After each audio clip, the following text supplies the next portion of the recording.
Madam Speaker, my question is to the Chief Minister.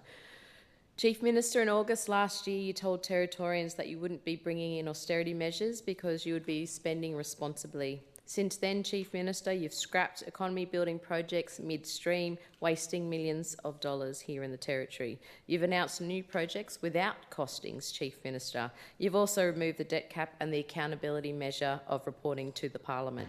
Chief Minister, you announced an uncosted prisons plan which is likely to run into the billions of dollars, at the same time saying you won't cut the public service. Chief Minister, when will you be honest with Territorians about how much of all this will cost and who is going to pay for it? Chief Minister. Thank you very much, Madam Speaker. I find this question very interesting.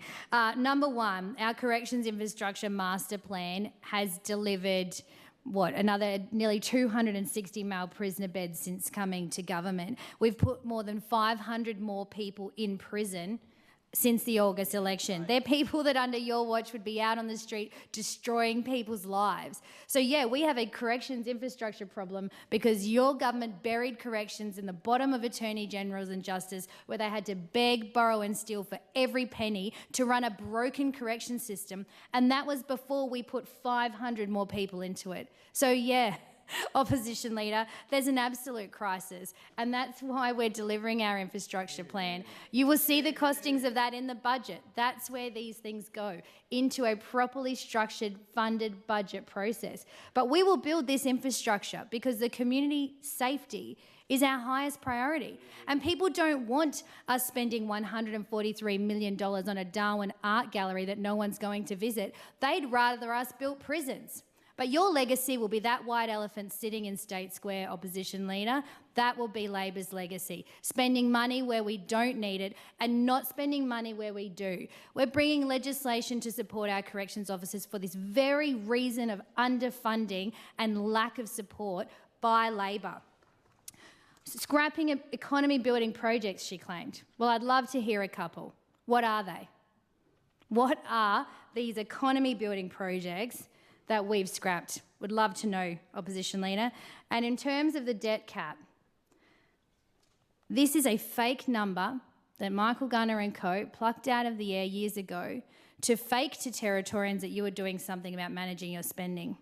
And look where we are now. That was when debt, I think, was about $7 billion, Madam Speaker. We're now at 11. It was projected to be, I think it was 35-ish, Treasurer, back in that time. Absolutely astonishing, mind-blowing, unconscionably bad numbers.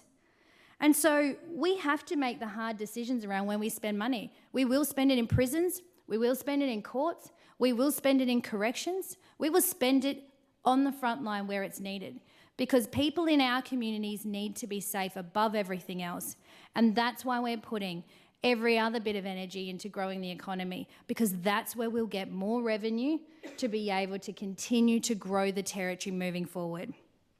So I know, Opposition Leader, it's easy to be given a question and walk down here and ask it, but think about what you're saying in this Parliament, because the reality is under 8 years of Labor, you destroyed our budget, destroyed our economy, destroyed our lifestyle, and let crime destroy our lives. That's your legacy.